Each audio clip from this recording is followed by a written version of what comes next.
artist, Miss Flora Purim. We'd like to let you know who the guys are. George Duke at the keyboard. Miroslav Vitous on bass. Ndugu on drums. Raul De Souza on trombone. Airto percussion. The first thing is a group composition that's called Funky Thing.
feels so good, I'm free.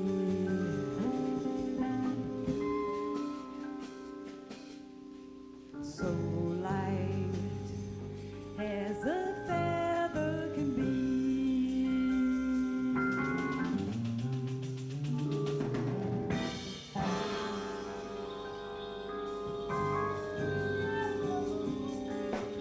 Clear days feel so good, I'm free.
Flora Purim, ladies and gentlemen. Miss Flora Purim.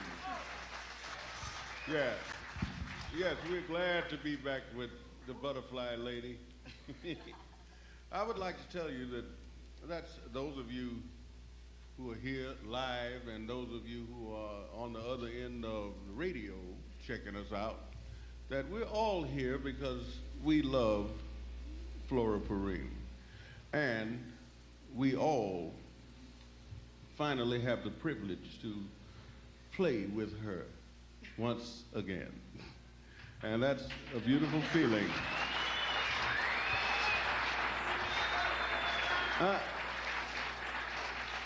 I must also say that Flora is the bearer of goodwill in so many ways, not just because she's a great talent and a wonderful person, but she has some other things going, because I don't know of an occasion like this. I have performed in many correctional facilities. Many. That is, from minimum to maximum security. But I've never seen a thing where people come from the outside and come in and perform in a show with an inmate in a facility, and everybody is having a ball because they have the privilege to do it. I came in from Seattle to do this, so, you know, it's kind of heavy. Miss Flora. No, Cannonball, I want to say this is really the first time it happened in the history of the Bureau of Prisons. I know it seems incredible, but Warden Wise really had a lot to do with that, and he fought for it. They didn't want to let me do it, and he finally got around, and here I am. Let's hear it for the warden. Right on. That's wonderful. Now, the next song I'm going to sing, I'd like to dedicate to all of you guys. I want you to think about your old ladies and feel good, feel good. Let's suppose I am your old lady right now. I'll be with all of you in here. And I also want to dedicate to some girls that are in CIW, and one special one that is my partner. She wrote a couple of songs with me. Her name is Clara Massengill, and the song is called 500 Miles High.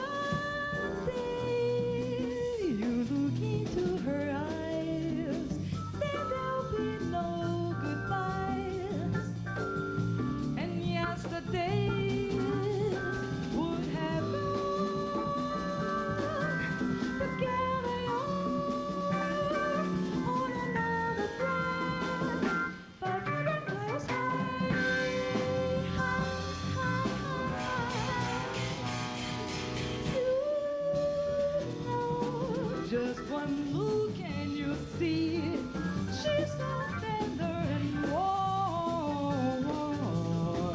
You realize this is love. To carry on in and out of space, 500 miles high.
Let your love stay so free that it never can die, never die. You recognize this is true. Above the sky, you will always stay. 500 miles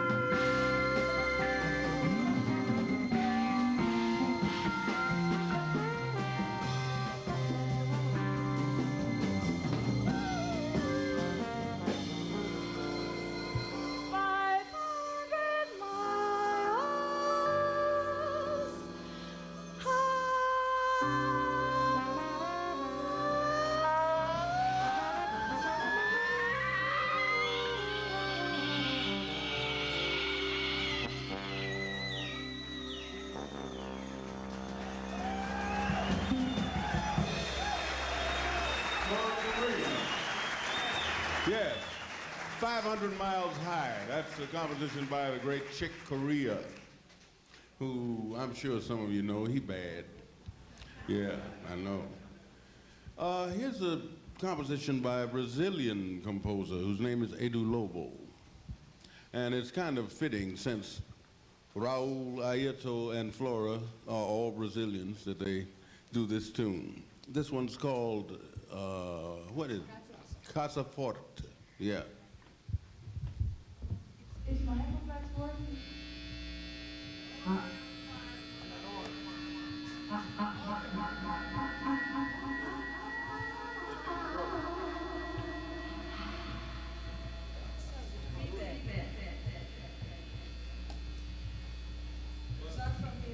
Those just came to mind. Yeah, okay, I know. It's on.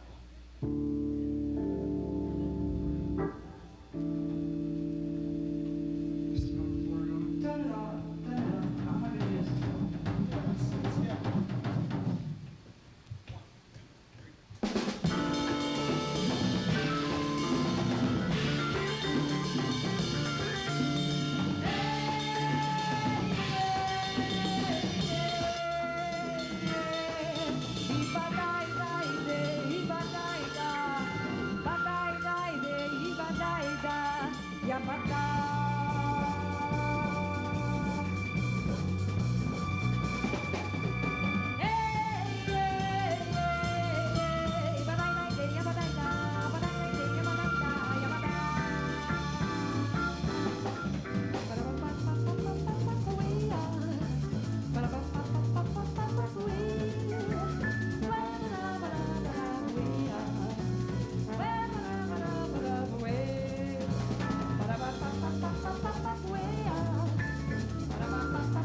Casa forte.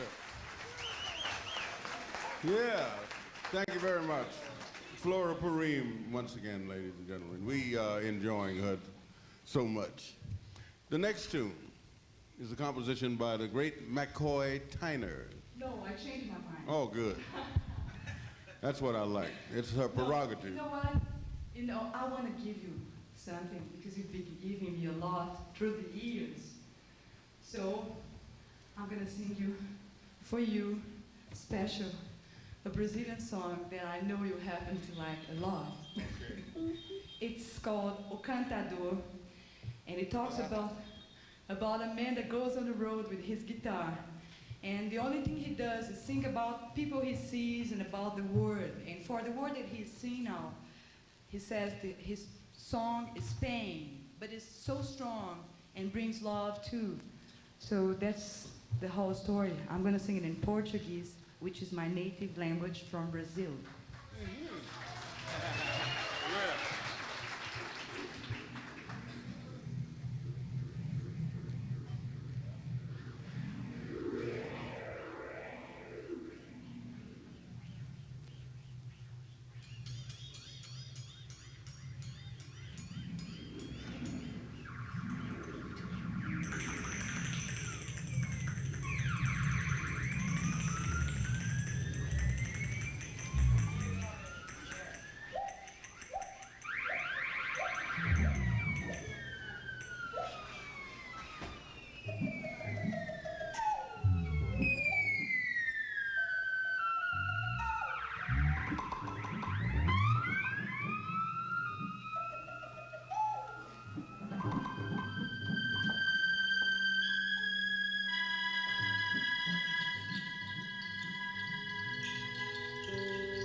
Amanhece, preciso ir.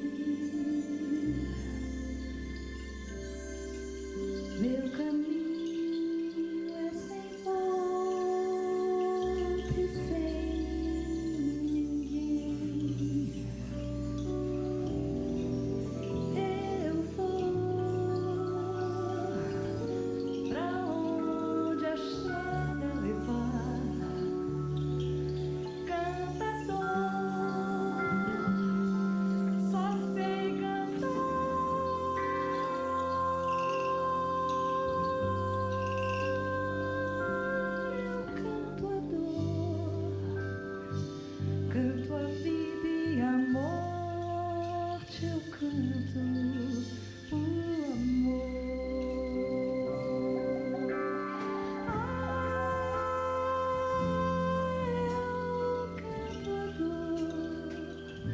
Canto a vida e a morte, eu canto amor.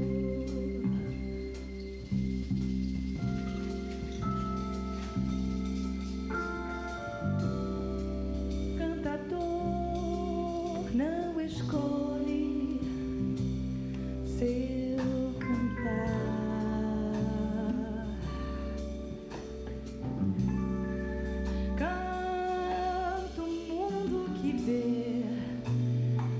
E pronto.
We're grateful. For this next tune, Airto has something to tell you. All right. Yes. Well, wait a sec. I've got to tell you something, guys. First of all, this next guy that's coming here happens to be my old man, and I'm very proud of him. And I want you all to meet him so you know why I'm so happy all the time when you see me at the hospital. That's Airto Moreira, and he's a great percussionist.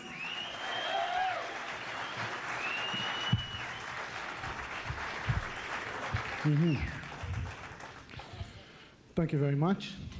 And my name is Airto, like Airto. And I am from Brazil. And I used to live in New York for 8 years. And now I'm living in Los Angeles.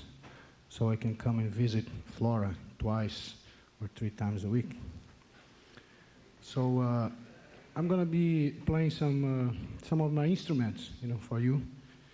And I'll start with the tambourine, which is not a big thing. The tambourine, like everybody knows, the tambourine is all over the world. All kinds of tambourines. Some, they have the skin, the head. Some of them they don't, as you know. And there are even square tambourines, and Chinese, tambourine. Another day I was in Chinatown in San Francisco, and I saw a Chinese tambourine, and it's beautiful, and a big one, but it was kind of too heavy to play the way that I play, so I didn't get it, but it's still there.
This one.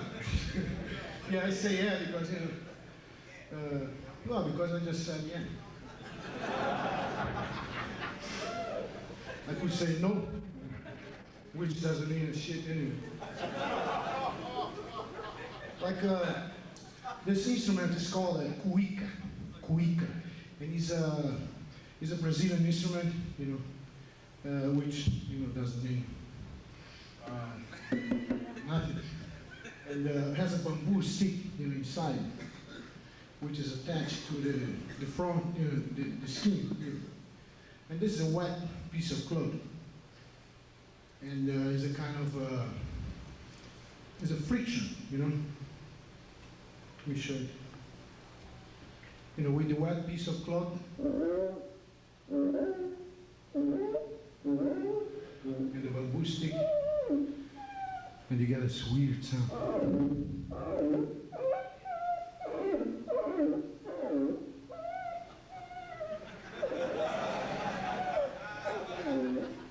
Yeah, you you can think about whatever you want. That's.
No, this is not a bow and arrow, or not even a pipe. It's not a pipe, and it's not a bow and arrow. It's an instrument, you know. It's a berimbau. Berimbau comes from Africa, from Angola, which in Brazil is this instrument now is a part of the whole Brazilian culture. Was brought to Brazil a long time ago, in 1500. By the black people from Africa, from Angola. And they brought with them lots of things, beautiful things. And today is all mixed, you know, in Brazil. And we still have spiritual rituals, which we call spiritismo. And is a dance also that used to be a fight. And it's called capoeira, which we play this instrument, you know, for this dance. I'm going to play now the berimbau for you, and I'm going to sing some, you know, some chants, okay?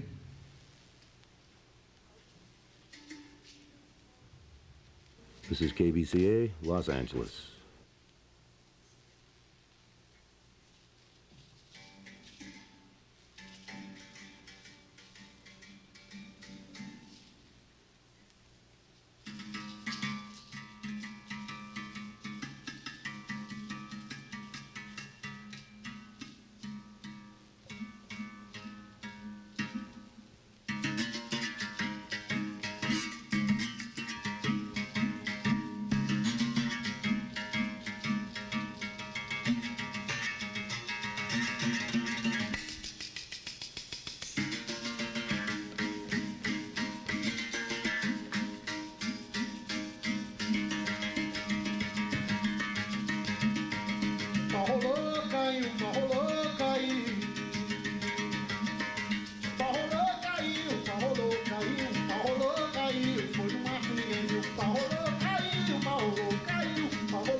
Airto, ladies and gentlemen.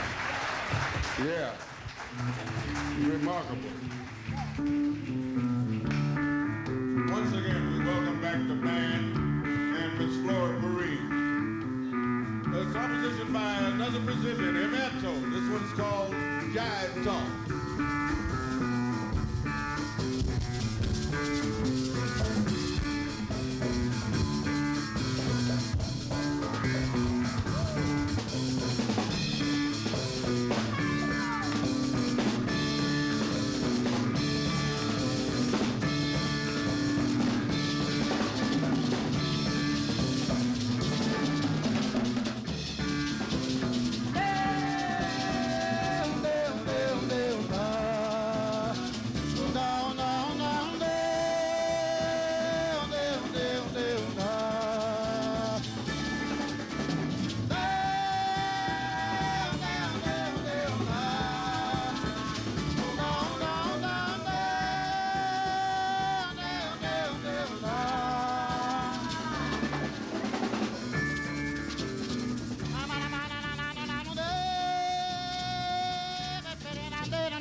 guess it's gonna be it.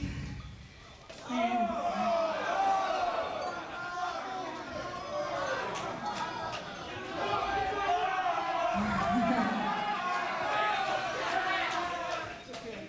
okay, we're gonna do for you a real batucada from Brazil, from the carnival, just drum session.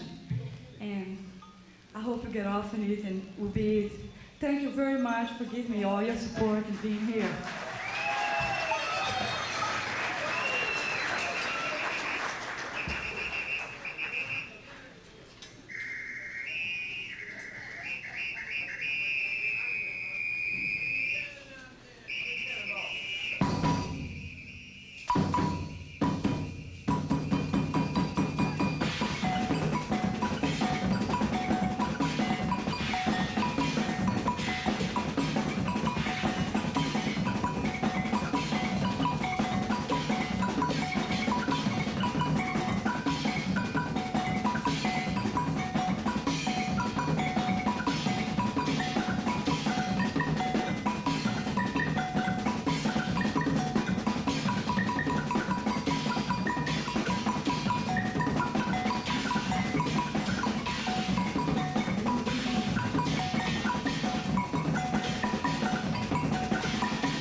Thank you very much. Thank you.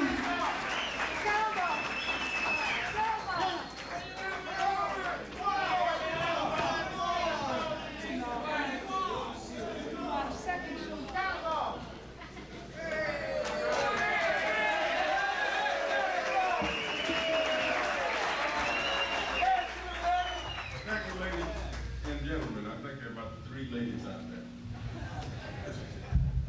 But there's some back in the wings. Once again, it's been our pleasure to perform for you here at Terminal Island and with those of you out there on the other end of KBCA. And once again, thank you, Ms. Flora Purim, for being so brilliant. Bye-bye.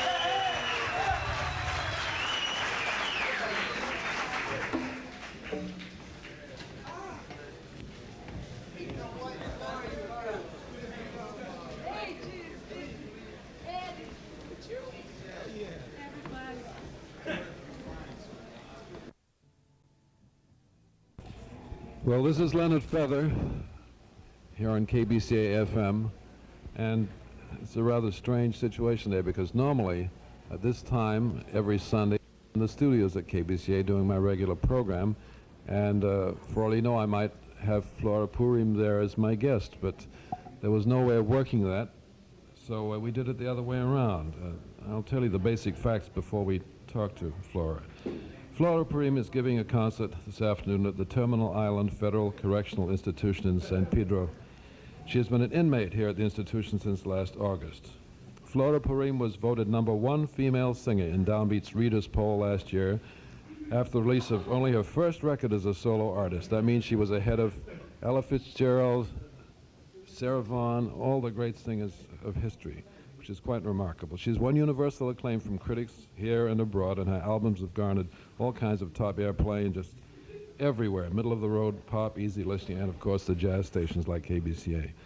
One outstanding feature of her music is the inability to classify it. We'll go into that in just a moment when I talk to her. She was arrested on a cocaine charge in 1971 and was convicted, and a series of appeals leading all the way to the Supreme Court were unsuccessful. She's now serving a sentence of 0 to 3 years. Actually, she went before the parole board immediately after arrival at Terminal Island, and she was denied parole. The parole board is going to consider her again, I think in August 1975, but we'll find that out now. I'd like to, first of all, make an obvious disclaimer that this should be clear to anyone. There's no attempt here to glamorize or publicize cocaine any more than there's an attempt to do a commercial for cancer. That's fairly clear. That's right, Purim? Right. Flora, what is the reason for the sudden switch? Right up until a couple of weeks ago, your presence here was really unknown to almost everybody. I was one of just a very few people that heard what happened, and everybody kept the silence, presumably out of deference to you. And then suddenly we have gone from this secret situation to a point where it is just the reverse. Now it is being actually actively publicized. There's been stories in the trade papers, and a concert is being given today. What is the reason for this turnabout? Well, just happens that it's been 8 months that I've been in jail, and I never been in jail in my life, and it was quite a hard experience, and I couldn't adjust to the fact that I was living with my family, Airto, my little daughter, Diana. And then when I surrendered, I still didn't know I was voted top female jazz singer or anything. I still working with Airto. I finished my record, Stories to Tell, and I came in. And after 8 months, I can say I learned a lot since I've been here in county jail, and I met a lot of people. And it's been a demand for me to work. Like, people's been calling Fantasy Record, asking about me, and I just felt that it wasn't fair to hide anymore, because it's true and it happened, and I'm still here. There are so many emotions that I was thinking when I watched the first of the two concerts. Of course, the second one is going on in a few minutes, but whether you feel embarrassment, self-pity, excitement, bitterness, determination to straighten out, what are your real basic emotions today? You want to really know that? Yes. I feel very excited, because music is being my main form of communicating, even with myself, I know. And for me to have the chance to sing with musicians like George Duke and Miroslav Vitous and Airto and Ndugu and Cannonball and Raul, I know not even when I was on the streets, I couldn't get it together, because each one of them has got their own thing going. Miroslav's got his own band coming, and George works with Frank Zappa. Cannonball's got his band, and Ndugu works with Santana right now. So I feel really emotional and excited, and I know I'm making people feel good, so I feel good. It took quite a lot of effort to bring all these musicians together here today, didn't it? Well, mostly it was their own willingness, which, I really appreciate. They made me feel so well by just coming in and giving me their time, and it's just, I feel good, and I hope everybody holds on till I get out of here, because I'm ready, Well, what is the situation regarding the possibility and the likelihood of when you will get out? I have a chance to be paroled when they review my case in August 75, and if this happens, then I'm going to fight immigration, which is already being taken care of, because there's a special bill for performers because of John Lennon and some other people. Yes, I know about that case. So if, like, some senator presents the bill, I can always remain in the country to perform and to visit, but not to leave, which it's what I was doing in the last 8 years. Well, yes, you came here in '67, right? About the end of '67, and I've been in Europe with Stan Getz and with Airto and with Chic, and I've been traveling mostly of the time, so it's not going to change much. No, I would think that once you do get out, you will have a very bright career ahead of you. How do you compare your situation with, say, Billie Holiday, who got into trouble much later in life? Well, there's a different on the dope that she was using Different too. kind of narcotics, that's very Yeah, clear. well, like that, like, you know, on stuff you can really get strung out and Right. and you can decline. And I used cocaine and I smoked weed and I took pills. I used all kinds of drugs, but junk, you know. And after I was busted, a month after, Chick Corea invited me to be part of the band Return to Forever.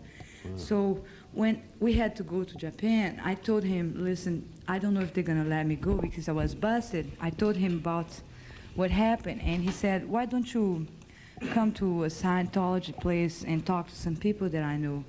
So I went in, and it felt really good, you know. They accepted me the way I was, and I really improved my senses about everything. I started to confront my own situation exactly how it was, with no self-pity or nothing like this, just saying, well, I was busted and it was it, I have to handle it. And that's what I'm doing right now.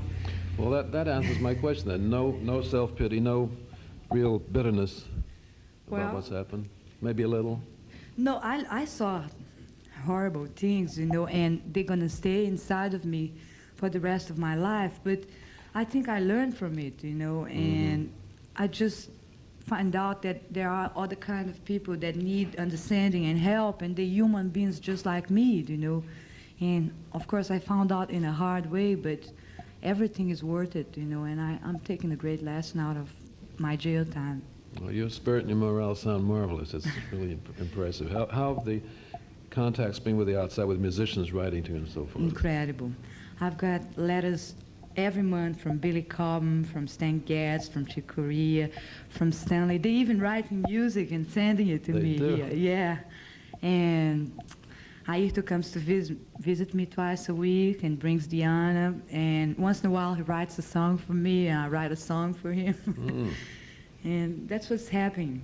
Airto has moved on here now, I assume, right? Yeah. Airto, can you come in for a moment? Yeah. Hello. You are now living in the Los Angeles area, right? Yes, yes. I'm living in Alta Loma Road, which is close where the Playboy Club used to be. Yeah, I know where you are. So, and you continuing with the group without Flora? Yeah, yes. By the way,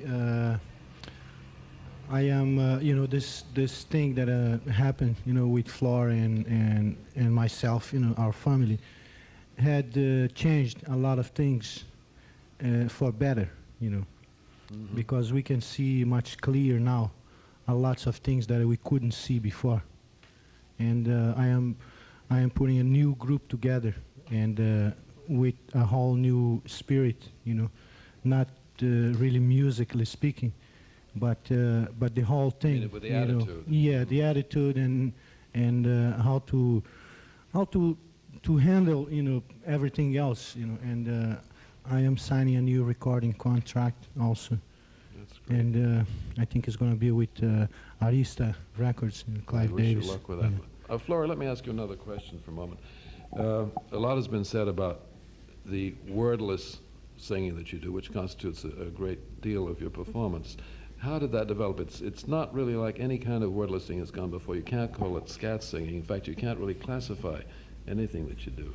Yeah, well, as I said to other people, it started when I was working with Ron Carter and Hermeto and Airto. You know, we went to do those concerts in Mexico, and Hermeto came to me and said, listen, why don't you use your voice, like we didn't have a horn or anything in the band then, and just make sounds and back me up when I do things like this. And in the beginning, I didn't want to do it because I wanted to sing straight melodies and lyrics. I wasn't very hip, but I don't believe that. I'm telling you, because I was scared that he was crazy, you know, because he is crazy naturally. he's crazy.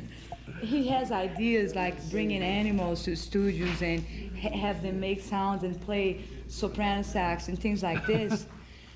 But he's a genius, and I respect him very much. So the first time I did it was on Moon Dreams, when I recorded with Airto on Seeds on the Ground for Buddha. Was my first trial for that, and it was so good. I took off so fast and strong that actually when I finished, I thought I was going to pass out, you know. And then Airto and Ron and him run to the booth where I was in, and they hugged me and kissed me and said, "Can you do it again? Let's take another track." And I did 2 tracks, and we used it, you know. Well, I guess we have about run out of, how many, we have no time left? 5 minutes or 5 seconds? 5 minutes. Oh, well, that's good, because I could not say goodbye in 5 seconds, nor could I get all the answers to the questions I have in mind. Actually, this wordless singing doesn't seem to derive from anybody else, but you must have some idols that you've had in the past. Well, I love jazz music because my mother loved it, and she used to hear to Errol Garner, Oscar Peterson, you know, Hazel Scott. Really? Yeah, and then I started to hear Miles, and the sound of the trumpet, you know, really would strike me because, like, I would feel this in chills, you know, and slowly was the sound that I wanted to duplicate. Then when I teamed up with Joe Farrow on Chick's band, I found a new sound together with the soprano sax and with the flute. And I had studied some drama on a Stanislavski's method, and you use your diaphragm and your throat and your chest and your stomach and your nose. And I started to make the sounds travel so I could duplicate and make perfect, like, unisons. Right. And that's how I developed it, you know. There's a number you do with the Edo Lobo number called Casa Forte, which has a wonderful upsweep type melody, and it seems to me that you probably think of yourself as some kind of a horn, maybe a saxophone. Yeah, that's right. It's just to reinforce the actual instrumental sound. And eventually, when it's like a funky piece, I'll go and I sing some Brazilian words or something that I feel. I only sing what I feel, and I improvise. You know, the accent and the words sound very rhythmically, and I use it too, you know. So when I did on Dr. Jive, on Butterfly Dreams, just picked up words and improvised them, you know.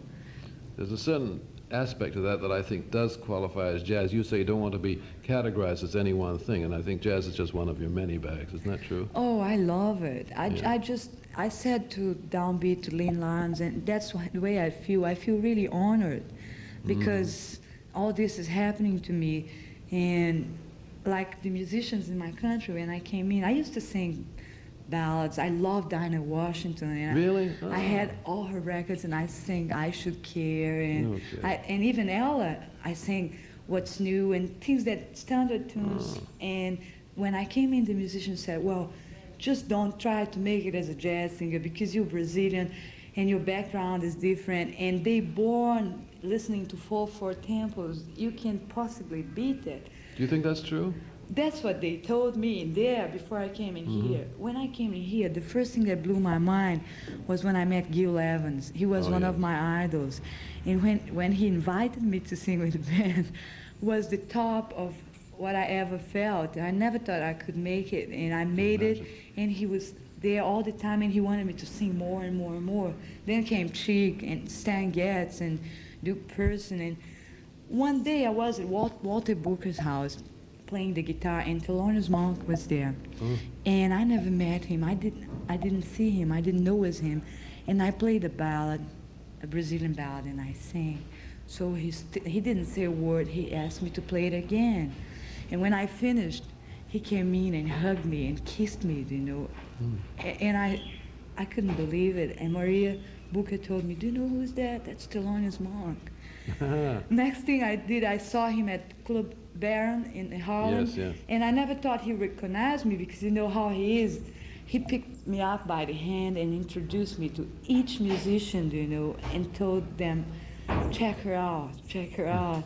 I think the reason that musicians react that way to you is that you are inherently a musician yourself. You studied guitar for 4 or 5 years with Oscar Castanedas, right? Yes. Who is now with Brazil 77. Yes. And I think your musicianship is one of the greatest aspects of your performance. And I'm looking forward to hearing it again right now. And I wish we had more time to talk. But Flora, is there anything you want to say to people who might get into the kind of situation you're in? Well, I just want to tell you all that a joint or a blow, it doesn't worth your freedom, believe me. It's so much that you lose, and there's so many ways to get high.